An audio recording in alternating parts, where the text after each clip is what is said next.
Welcome to This Explainer. Today, we're diving into something kind of fascinating. Are these foundational, decades-old leadership principles actually still relevant?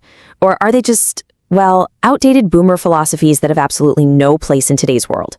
We're going to synthesize these incredibly foundational concepts and see exactly how they hold up in our modern, super fast-paced digital workplace. We'll be looking at ideas that have literally shaped corporate culture for over 30 years, and we're going to cross-reference them with brand new 2025 empirical data.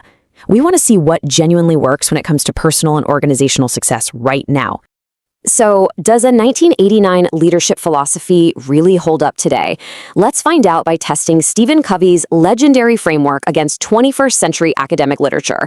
It's incredibly easy to just dismiss a concept formulated way back in 1989 as totally outdated. Covey definitely wasn't dealing with generative AI disrupting entire industries overnight, right? He wasn't dealing with the sheer exhaustion of 24/7 Slack notifications or trying to manage fully remote global teams. The speed of the digital age is just unprecedented. But is human nature actually that different? To find out if these principles survive contact with modern chaos, we're going to explore the core of his philosophy and validate it using a massive, newly published 2025 systematic literature review.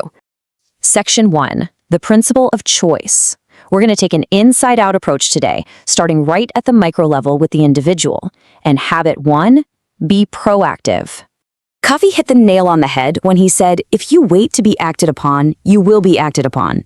This punchy assertion is a great reminder that we're born with the fundamental freedom to choose our response. Rather than just sitting around waiting for things to happen to us, proactivity is all about taking responsibility. Think about how incredibly easy it is in a modern corporate environment to just sit back and wait to be acted upon. We wait for our managers to give us explicit permission, we wait for the perfect market conditions, or we wait for someone else to finally fix a broken process. But true proactivity, that means stepping up. According to the foundational text, every single subsequent habit relies entirely on your ability to build those proactive muscles first. Look at the stark difference here. This is a tiny linguistic shift, but it is a real game changer that immediately empowers you and reinforces a proactive approach to your day. The source material highlights that the exact words we choose are a massive indicator of our underlying mindset. When we use reactive language like I can't or I have to, we're essentially just surrendering our agency to outside forces. But when we switch to proactive language like I can or I get to, we are actively affirming our own capacity to choose. Think about the difference between sighing and saying, I have to attend this Zoom meeting, versus shifting your mindset to, I get to collaborate with my team on this project. It literally alters how you perceive the challenges right in front of you, and it actually lowers your stress levels. Moving on to Section 2, the circle of influence. Building on that proactive mindset, we have to rigorously evaluate where we are actually spending our mental and physical energy every single day. Okay, so the crucial point here is that highly effective people deliberately expand their options by focusing exclusively on their circle of influence. Those are the things they can actually do something about. And they completely ignore the circle of concern. Think about it. How much time do we waste complaining about things we have absolutely zero control over? A perfect modern example of living in the circle of concern is doom scrolling the news at 11 p.m., agonizing over the broader economy, or obsessing over a competitor's latest feature release. It just drains you. The sources emphasize that by channeling our energy only into the things we can directly impact, like our own skills, our immediate team's morale, or our daily output, our influence naturally grows. And over time, that proactive focus expands, creating more choices, more opportunities, and honestly, significantly less anxiety. Section 3, Science of Modern Leadership. Now, let's zoom out to the macro level and see how all of this builds into measurable success for actual organizations operating right now. To see if this actually holds water, we're turning to a newly published 2025 systematic literature review from RSIS International. These researchers rigorously analyzed the impact of values-based leadership models, specifically targeting how these habits translate to the modern era of management. And why does this matter? Well, because a systematic review from 2025 is basically the gold standard for proving this stuff. It creates a really critical bridge between decades-old theory and brand new, hard data. They utilized massive academic databases, strictly filtering for peer-reviewed studies published between 2019 and 2025. That ensures we're looking at how these principles function in our post-pandemic, highly digital, AI-driven workplace. Out of an initial pool of hundreds of papers, they narrowed it down to exactly 128 empirical studies that met the rigorous criteria proving the efficacy of these habits. Now, you might be wondering, why did the researchers purposely exclude purely anecdotal evidence and popular self-help contexts? Because we want to know what actually drives corporate efficacy, not just what makes people feel warm and fuzzy inside. By focusing strictly on adult leadership development and workplace efficacy, this gives us a highly credible, hard-hitting data set. We can finally see for sure if this inside-out approach actually moves the needle in real-world corporate environments.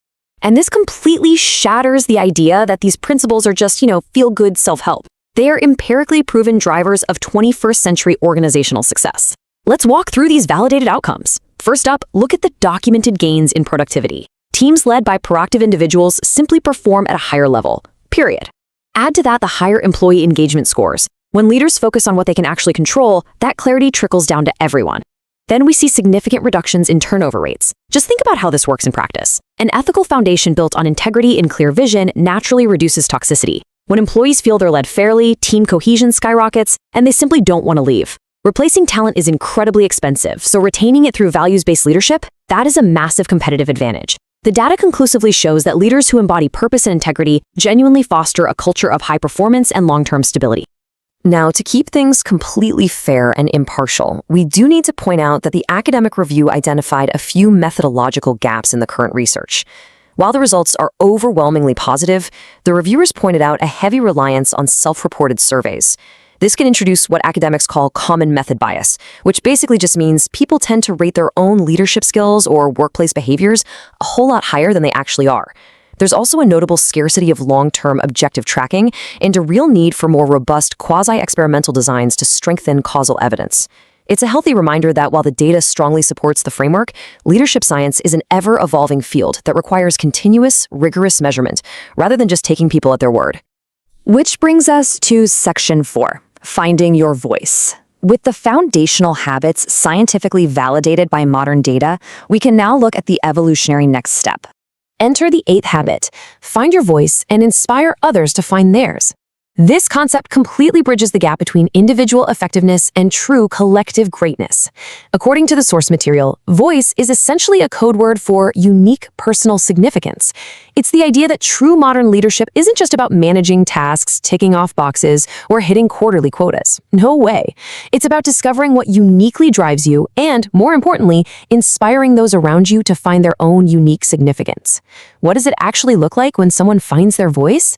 It's that incredible moment when a team member stops just doing what they're told and starts proactively innovating, bringing their own unique talents and passions to solve a problem literally nobody else saw coming. But hold on, before you can inspire anyone else to do that, you absolutely must root out what the book identifies as the 5 cancerous behaviors that stifle human potential: criticism, complaining, comparing, competing, and contending. Let's be honest with ourselves. We have all been guilty of this at some point. It is so incredibly easy to compare our own messy behind-the-scenes struggles to a colleague's perfectly curated LinkedIn highlight reel. But these toxic behaviors absolutely destroy workplace relationships and keep us locked in a reactive mindset. If you are constantly competing internally with a colleague instead of focusing on the actual market, or if you're constantly complaining about leadership on Slack, you are trapped in that circle of concern we talked about earlier. You are completely squandering your own mental energy and your ability to lead. So, how do the greats actually overcome that toxicity? They take the 4 basic intelligences we're all born with and intentionally transform them into actionable, highly ethical leadership traits. This isn't automatic, right? It takes conscious effort. First, they develop their mental energy into a crystal clear vision. Second, they transform physical energy into the relentless discipline required to actually execute that vision. Third, and this is absolutely critical, they channel their emotional intelligence into passion. It's not just about having empathy or reading the room. It's the really hard work of channeling raw emotion into an enduring, infectious passion that motivates a team through difficult projects. And finally, they develop their spiritual energy into a conscience, an inward moral compass driving them toward fairness, integrity, and a genuinely meaningful contribution to the organization. So, as you reflect on your own circle of influence today and look at the empirical data supporting these timeless principles, I want to leave you with this final thought. In an age of rapid digital transformation, endless notifications, and incredibly complex global challenges, are you just going to manage your day-to-day tasks, or are you going to find your unique significance and actually use your voice to lead your organization to greatness?